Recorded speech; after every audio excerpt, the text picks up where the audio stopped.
Buenos días, hermanos. Vamos a leer la palabra en Romanos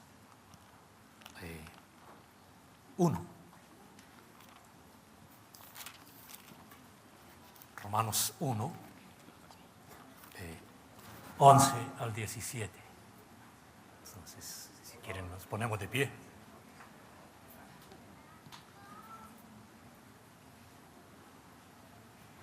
Dice: porque deseo veros para comunicaros algún don espiritual, a fin de que seáis confirmados.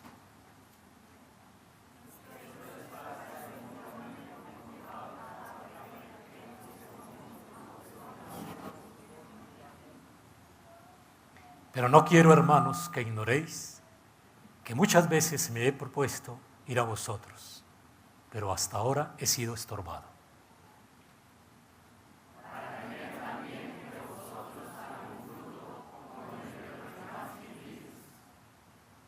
A griegos y a no griegos, a sabios y a no sabios, soy deudor. Así que en cuanto a mí, pronto estoy a anunciaros el Evangelio también a vosotros que estáis en Roma. Porque no me avergüenzo del Evangelio, porque es poder de Dios para salvación a todo aquel que cree, al judío primeramente y también al griego.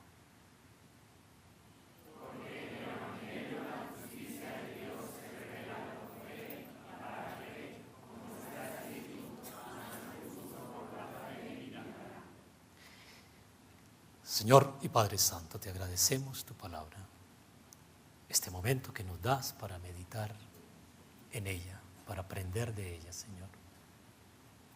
Usa mis labios, mi entendimiento, para compartir esta enseñanza y prepara el corazón de mis hermanos y de quienes hoy nos visitan, para ser bendecidos por ti. En el nombre de Jesús oramos. Amén. Gracias, pueden tomar asiento. Bien. Esta lección yo la he llamado el poder del Evangelio, y voy a pedirles un poquito de paciencia porque hoy voy a ser un poco académico, un poco como profesor, porque este pasaje que acabamos de leer es el pasaje central, sobre todo los últimos 2 versículos. Pero es todo el pasaje central. Cuando hace 500 años Dios le reveló a Martín Lutero, Dios se le reveló, y con ese pasaje se inicia lo que vamos a conocer como la Reforma Protestante. Vamos a mirar unas diapositivas.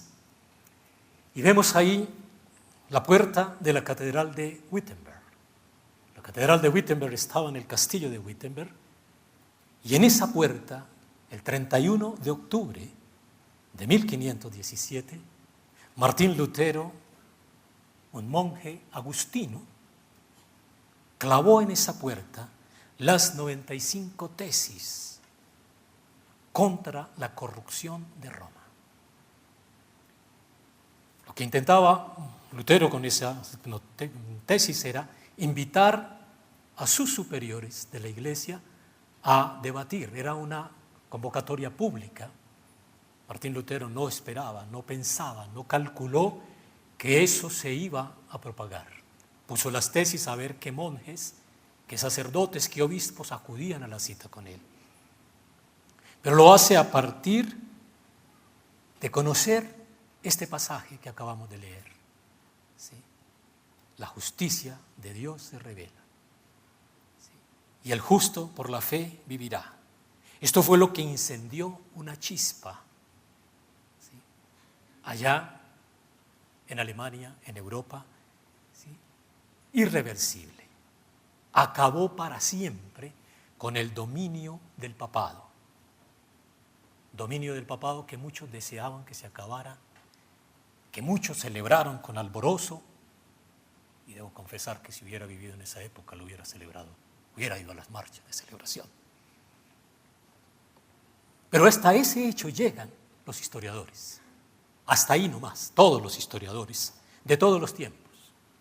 Con mayor razón hoy, los actuales, los pensadores, los intelectuales de hoy, que en muchos lugares del planeta este año están llamando a recordar los 500 años de la Reforma Protestante.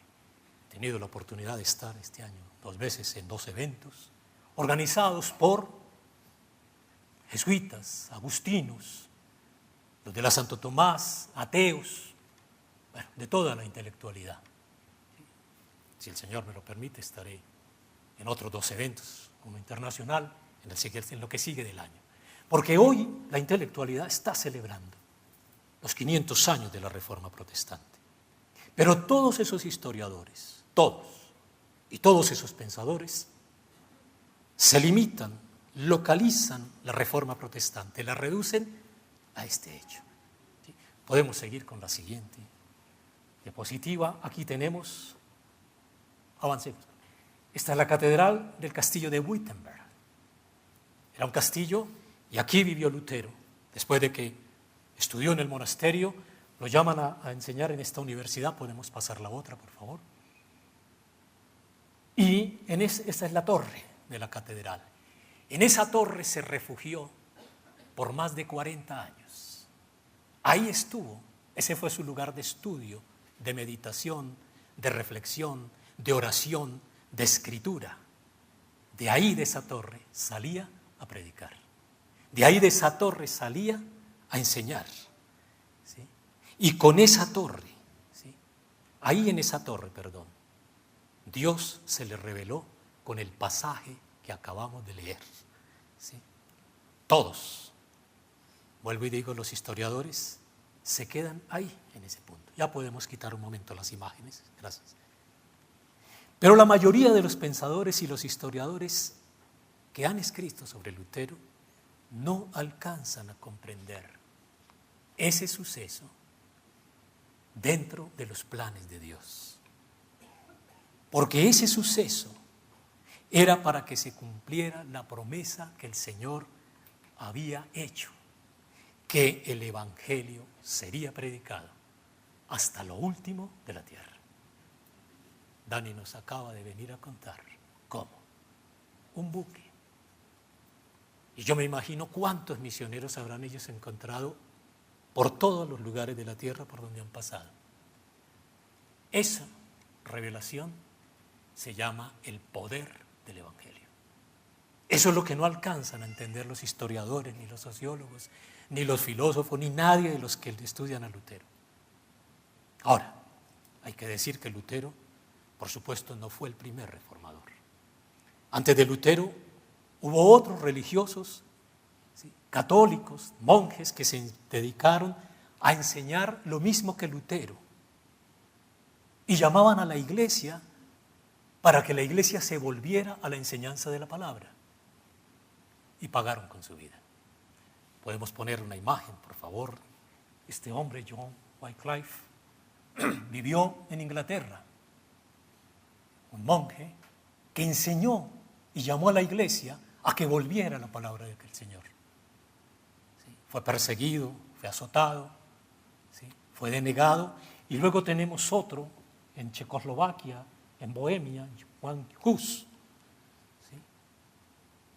Y estos hombres antecedieron a Lutero.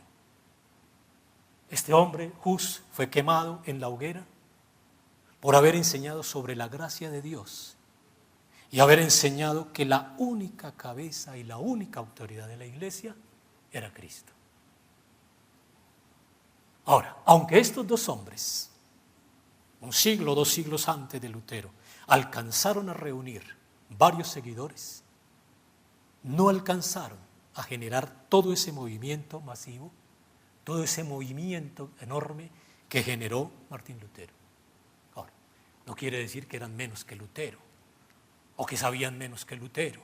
No, es que para los tiempos de Dios no había llegado el tiempo de revelar la palabra. Pero ellos fueron los que se encargaron de abrir el camino para Lutero. ellos, y pagaron con su vida. Primera de Corintios 3:13 dice: yo planté, Apolos regó, pero el crecimiento lo ha dado Dios. Cada uno de nosotros tenemos una tarea en la expansión del Evangelio. Unos plantan, otros riegan, otros cosechan, pero la obra es del Señor. Así pasó con Lutero. Los historiadores cuentan que este último hombre que estaba ahí, Hus, ¿sí?, cuando fue quemado, fue llevado a la hoguera, literalmente llevado a la hoguera, era un hombre devoto de Dios. Y en el momento en que ya fue a ser quemado, le dijo a su verdugo: hoy vas a asar un ganso, porque Hus en griego quería decir ganso. Hoy vas a asar un ganso, pero dentro de un siglo te encontrarás con un cisne al que no podrás asar. 1415 estaba diciéndole esto Hus a su verdugo que lo iba a quemar. Dentro de 100 años habrá otro más grande que yo y no lo podrás quemar. Martín Lutero. 1517 Lutero estaba clavando las 95 tesis en la puerta de Wittenberg y llevándose por delante el papado, las tradiciones, la enseñanza de la salvación por las obras. Lutero llevó eso allí, hasta Wittenberg, y recogió, cosechó lo que Wycliffe y Hus habían sembrado. Ahora la pregunta es: ¿por qué Lutero llega a esta revelación de la palabra? Hay que hablar de su vida. Lutero era un hijo de un minero que junto con su esposa, alemanes, eran católicos devotos, muy devotos. Por supuesto, entonces, asiduos de las prácticas judías, de las prácticas, cristianas católicas, rezos, confesión, penitencias, misa, Eucaristía, procesiones, todo esto. Así se lo enseñaron a su hijo. Y el padre de Lutero quiso que su hijo fuera abogado y lo manda a estudiar Derecho a una universidad de Alemania. Pero allí Lutero, en una noche que visitaba a su familia de regreso, vive una experiencia. Lo toma una tormenta, lo sorprende una tormenta en el camino, rayos, centellas, y un rayo derriba un enorme árbol que viene a caer donde está Lutero. Y Lutero en ese momento clama misericordia, invoca a una santa de esas, cualquier santo de esos que creían, creo que era Santana. Pero dice: si me sacas vivo de esto, Dios, me dedicaré el resto de mi vida a ser un monje. Mi vida dedicada a ti. Y así pasó. Sale vivo y Lutero entra al convento de los agustinos. Podemos ver la última diapositiva, por favor. Este es el convento de Erfurt, donde Lutero estudió 6 años. Allí llegó, el convento de los monjes agustinos. Allí llegó a estudiar, a prepararse para sacerdote, a cumplir la promesa que le había hecho a Dios. Y al entrar, sus historiadores, sus biógrafos cuentan que le fue entregada una Biblia empastada en cuero rojo, escrita en latín. Era la misma Biblia que le entregaban a todos los monjes, junto con otros libros, porque la Biblia no era más que otro libro. No era más que otro libro. Un biógrafo de Lutero dice: la Biblia era ignorada en todos los monasterios. Era el resultado de la horrible ceguera de los papistas. Los papistas ignoraban nada menos que la Biblia. Un hombre que entra a un monasterio a formarse para servir a Dios, lo menos que le enseñaban era la palabra de Dios. Y era un hombre deseoso de servirle a Dios. Y llegó al convento y se mantuvo allí 6 años buscando la paz de su alma, la redención, a ver cómo alcanzaba la certidumbre de la salvación. Y todo lo que recibió en esos 6 años fue que la salvación se adquiere mediante obras. Que el ser humano solo podía ser salvo y presentarse a Dios por sus obras. Excúsenme que les vaya a leer asuntos de la... Pero ¿qué escribe Lutero en ese momento?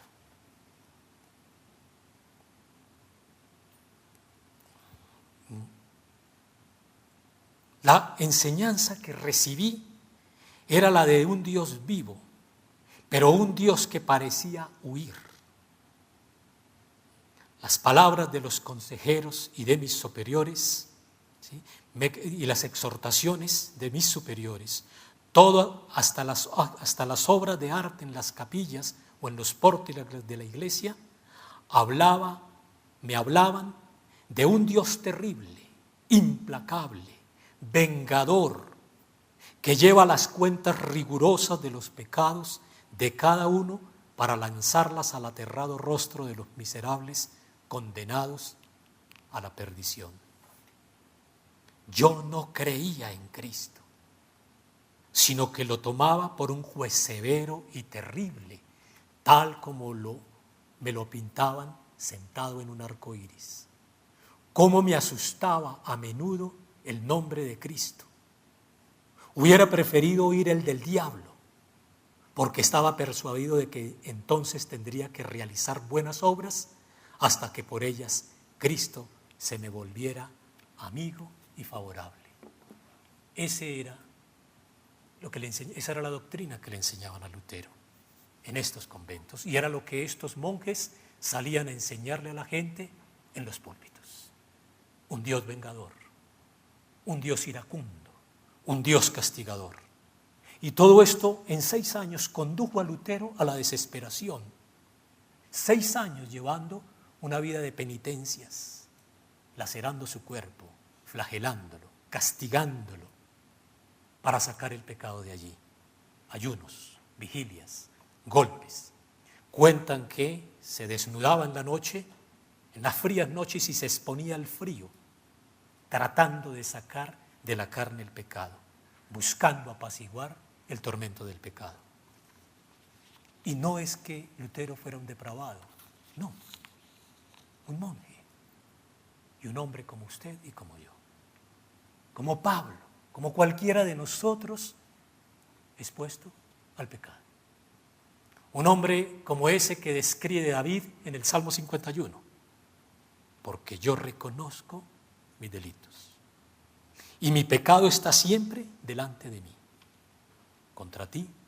Contra ti solo he pecado y he hecho lo que es malo delante de tus ojos. Así era Lutero, como usted y como yo.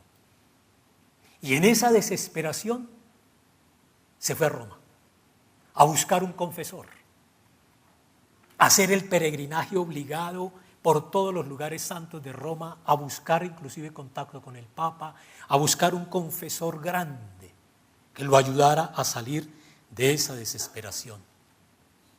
Y cuando regresó fue peor, porque lo que encontró en Roma fue peor. Describe qué fue lo que encontró en Roma.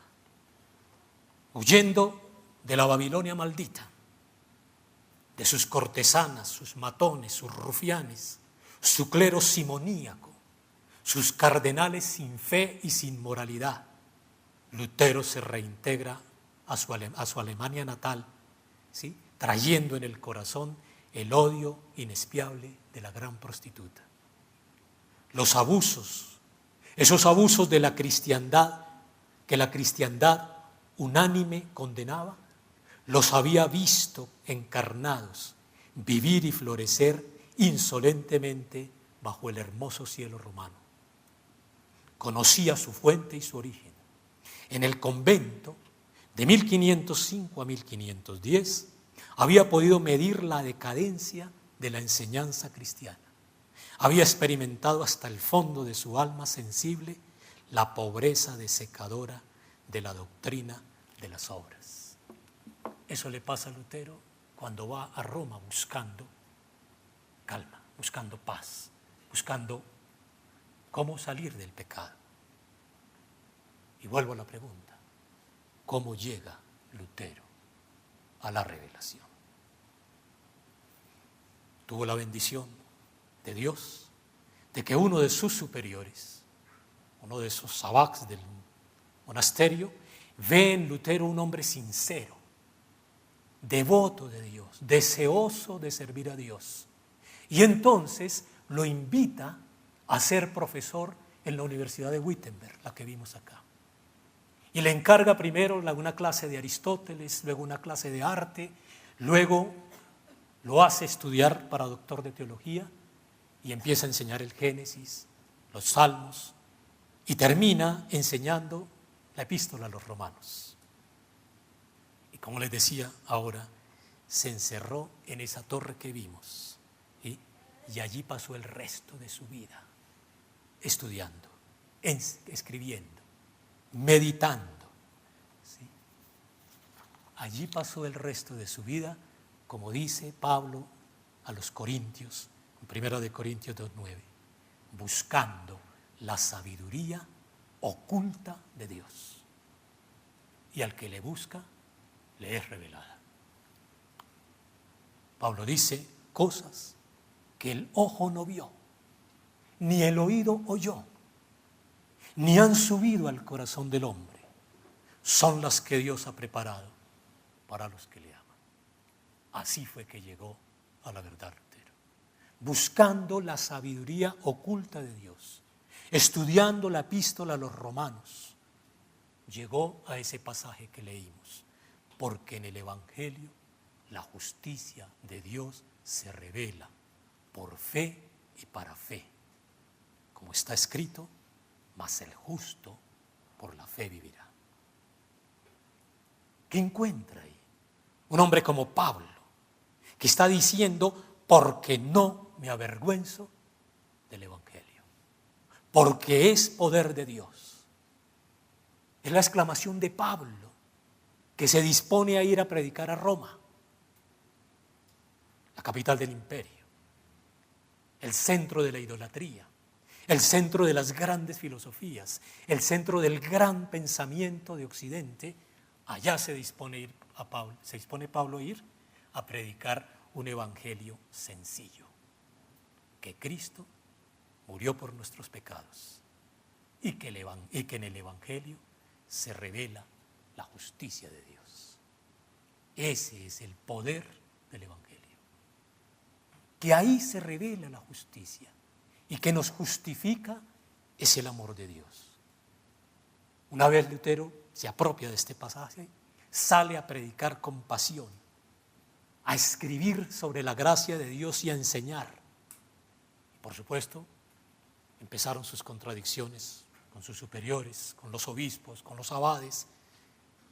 Terminó disputando con el Papa León X, que le excomulgó mediante una bula papal. Pero el poder del evangelio sobre Lutero era tan grande que se tomó el trabajo de romper literalmente la bula papal delante de la iglesia, porque reconocía que la única autoridad y la única cabeza sobre la iglesia es Jesucristo.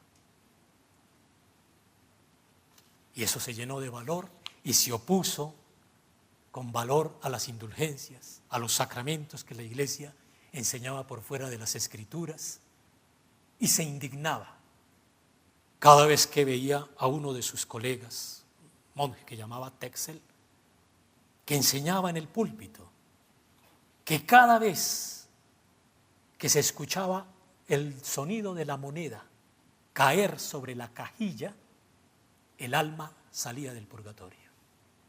Así les enseñaba. Cada vez que cae esa moneda sobre la cajilla donde la iglesia recogía lo de las indulgencias, ese sonido llegaba al purgatorio y el alma salía. Eso le enseñaban a la gente. Y eso fue lo que Lutero derribó. Refutó y dijo, ni el Papa es infalible, Romanos dice que todos pecamos, que todos estamos destituidos. Enseñó que el Papa no era la única persona para interpretar la palabra. Se sentó a traducir la Biblia del griego directamente al alemán. Tradujo primero el Nuevo Testamento, luego el Antiguo Testamento. Publicaron esas traducciones y cuentan los historiadores seglares, no evangélicos, se lo garantizo, hombres seglares, que fueron tan profundos sus meditaciones que en 15 días toda Alemania conoció las 95 tesis y la traducción de la Biblia. Que en un mes toda Europa, sin Facebook, sin WhatsApp, sin Twitter, sin radio, sin nada de esa basura, sin esa letrina que llaman redes sociales, sin eso, 1500 años de historia de Europa se desbarataron. El poder del Evangelio. ¿Entienden? El poder del Evangelio. Lo separan de la Iglesia Católica y un príncipe aliado lo secuestró literalmente porque el Papa lo manda a quemar, el emperador lo manda a quemar, pero como tenía un salvoconducto logra atravesar para regreso y en el regreso un príncipe aliado lo secuestra, entre comillas, y lo refugia, lo guarda en un castillo y allí se dedica a escribir, a meditar y a enseñar para darle luz a eso que hoy llamamos la Iglesia Evangélica. La Iglesia Evangélica. Podría pasar horas, como las he pasado, gracias al Señor, este año con mis estudiantes, hablando de Lutero, de su trabajo, de su obra. Pero podemos sacar 4 enseñanzas centrales de este pasaje y de la obra de Lutero. 4 enseñanzas que nos pueden dejar esta mañana. La primera, la justificación por la gracia de Dios mediante la fe. Esa es la primera y gran enseñanza de Lutero. La justificación por la gracia de Dios mediante la fe. No por obras, ¿sí?, ni por penitencias. La única penitencia que el Señor pide en la Biblia, en la palabra, es el nuevo nacimiento, no más. ¿Sí? Y eso es lo que nos enseña. Lo que nos tiene acá a usted y a mí esta mañana es la gracia de Dios, la justicia de Dios. Ahora, aún después de que recibimos al Señor como nuestro Salvador, tendemos y seguimos tendiendo a justificarnos por las obras.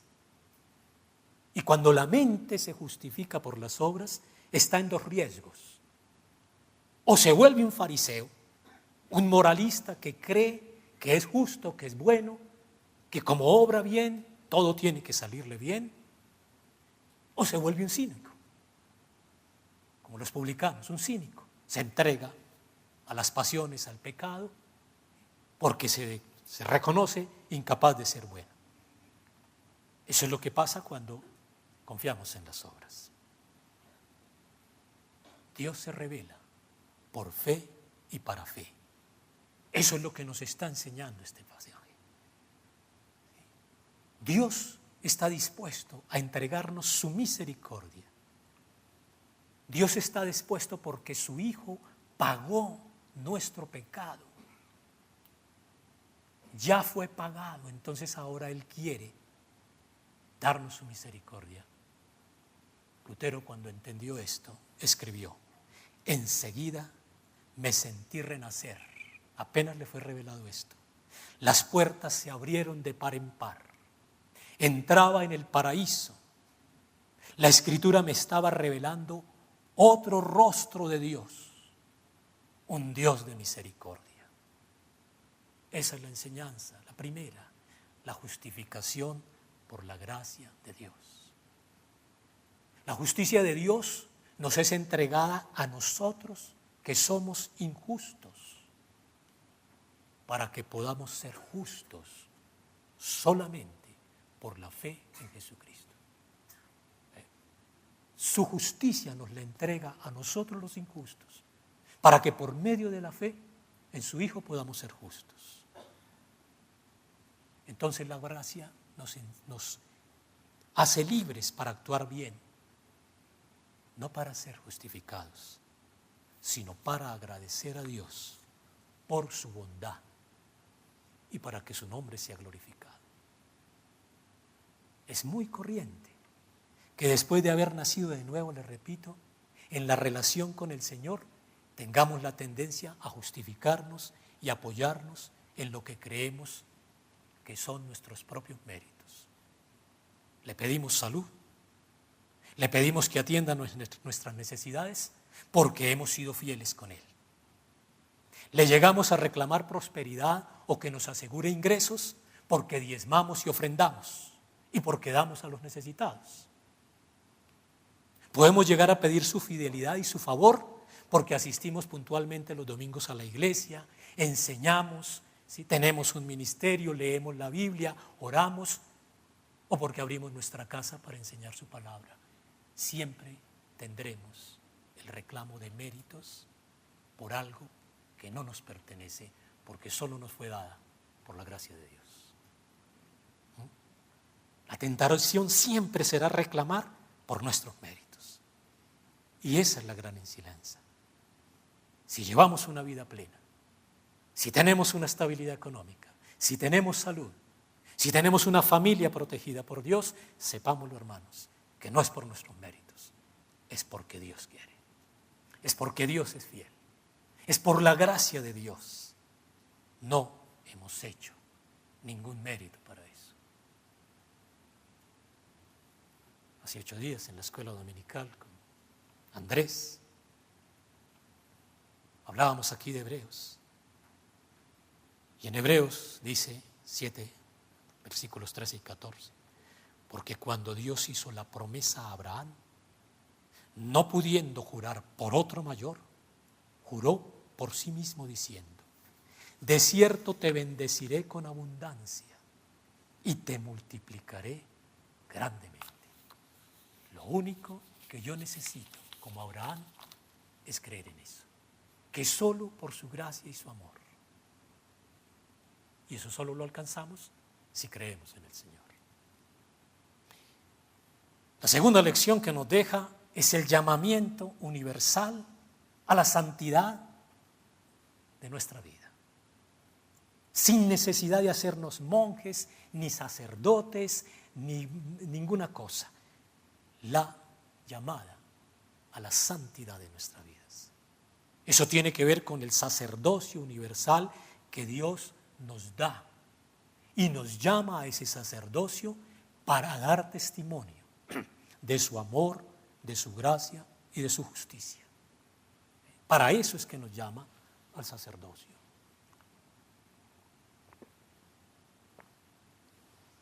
En Primera de Pedro 2:9 dice, mas vosotros sois linaje escogido, nación santa, pueblo adquirido para posesión de Dios, para que anunciéis las virtudes de aquel que os llamó de las tinieblas a su luz admirable.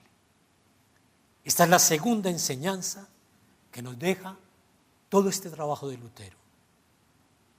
Porque podríamos pensar que entonces, si la salvación no es por obra, podemos hacer lo que nos da la gana. Podríamos dedicarnos impunemente a vivir esclavos del pecado. Tengamos siempre presente que recibimos la salvación por la gracia de Dios, no por las buenas obras, sino para buenas obras. ¿Me entiende?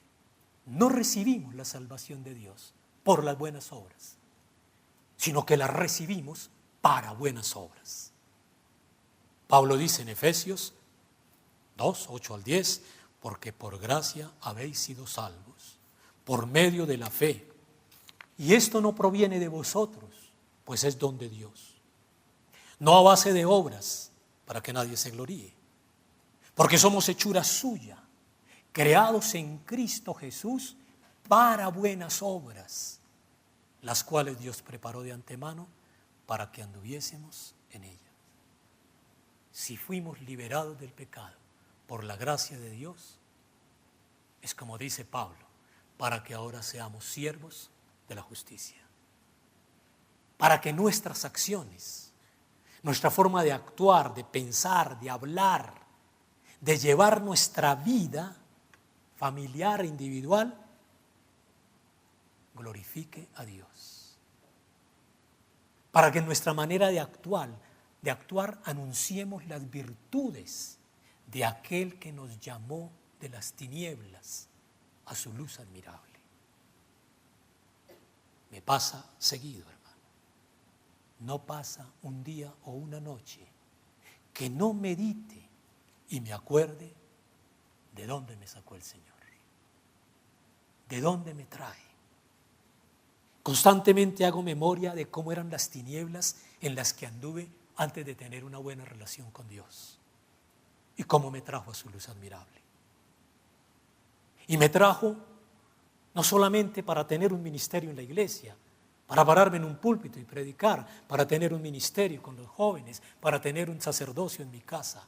No, también me trajo a la luz admirable para que yo ejerza este sacerdocio allá en las universidades donde trabajo, allá en el vecindario donde vivo, allá en los círculos sociales donde me muevo, para que otros que no conocen a Dios, que no han disfrutado de su gracia, vean en mí, como dice Pablo, una carta abierta de la gracia de Dios.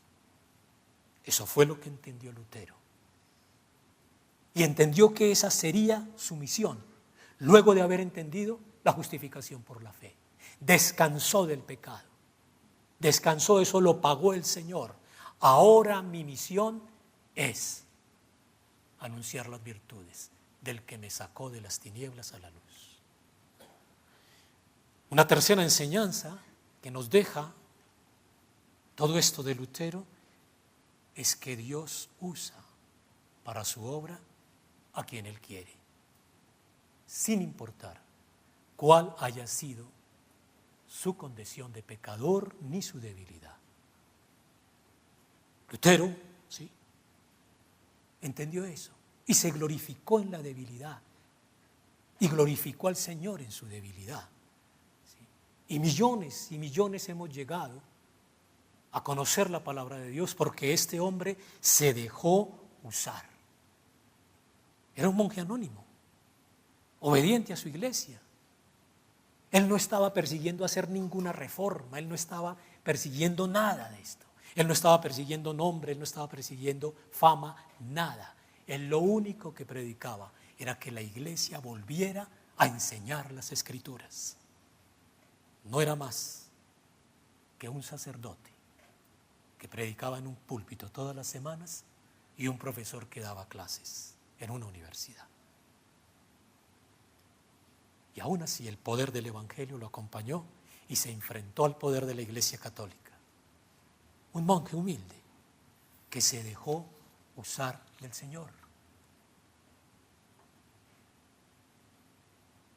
Juan 12:26 dice: si alguno me sirve, sígame. Y donde yo esté, allí también estará mi servidor.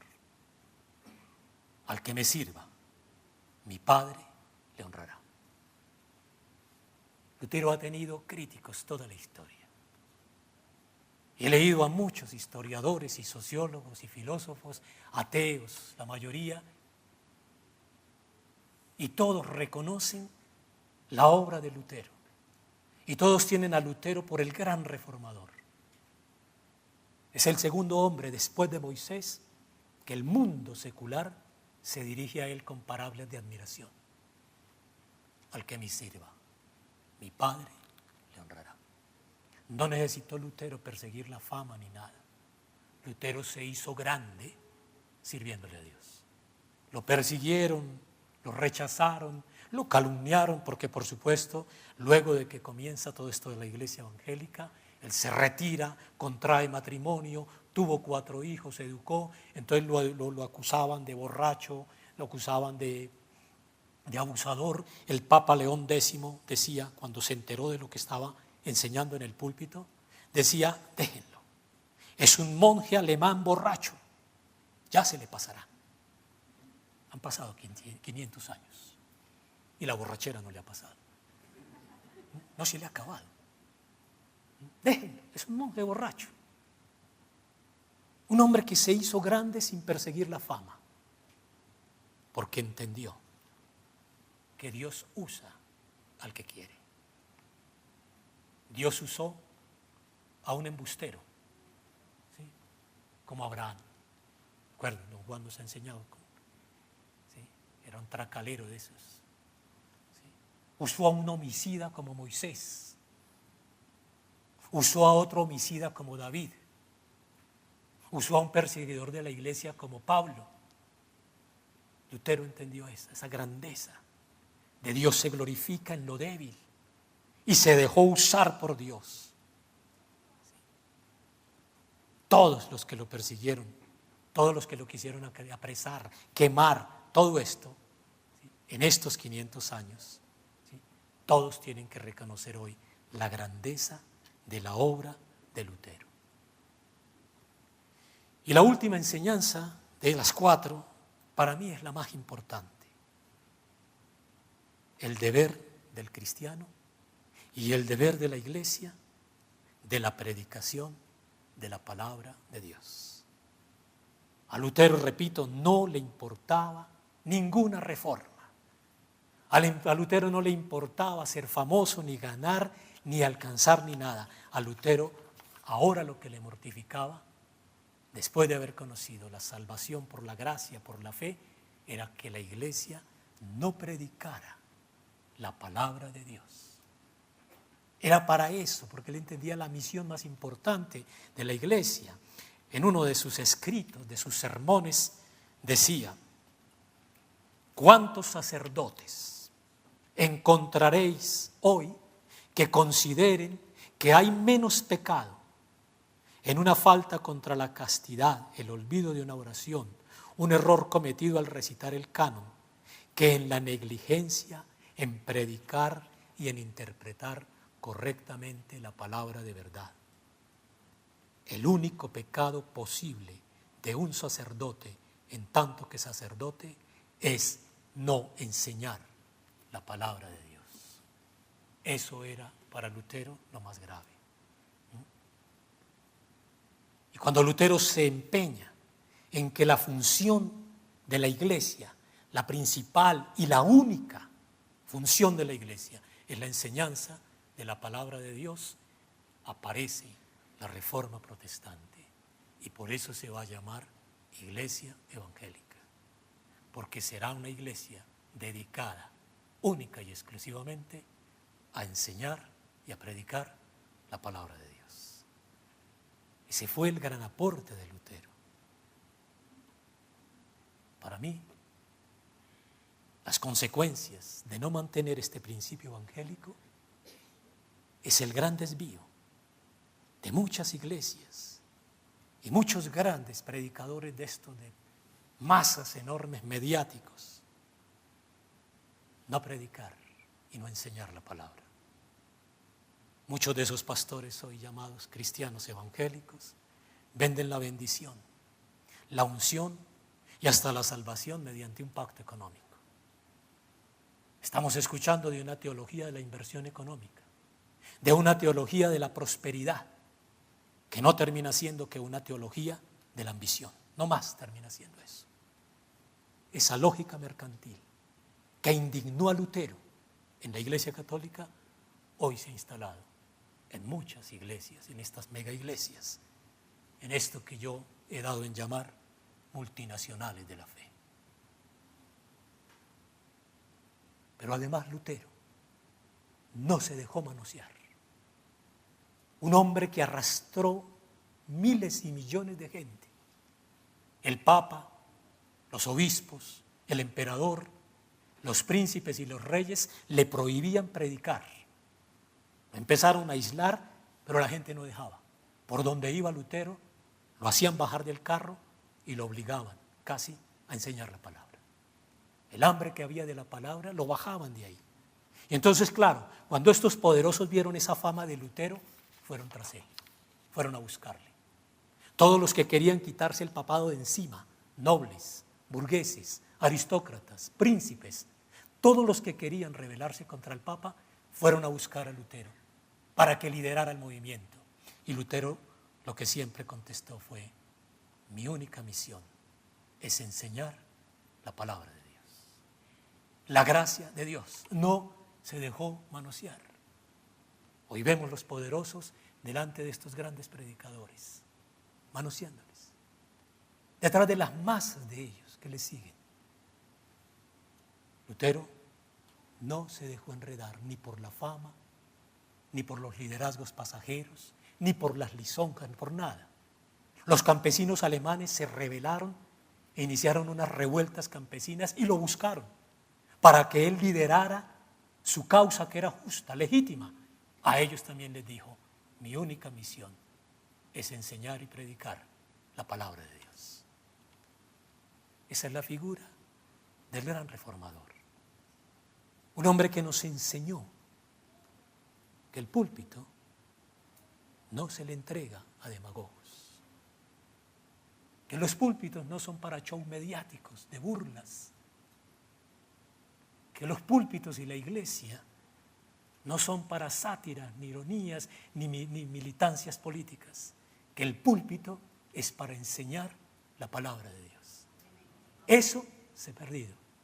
Lo que yo hoy le temo es que ese ocultamiento de la palabra hoy se nos pueda volver a extraviar.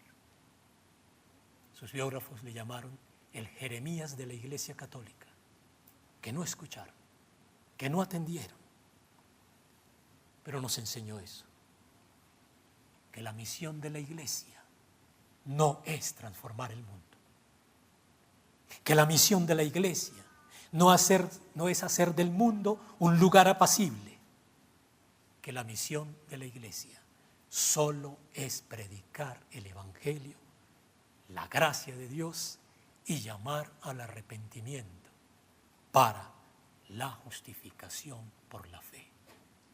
Por eso se nos llama evangélicos, por nada más. Que el Señor les bendiga. Vamos a orar.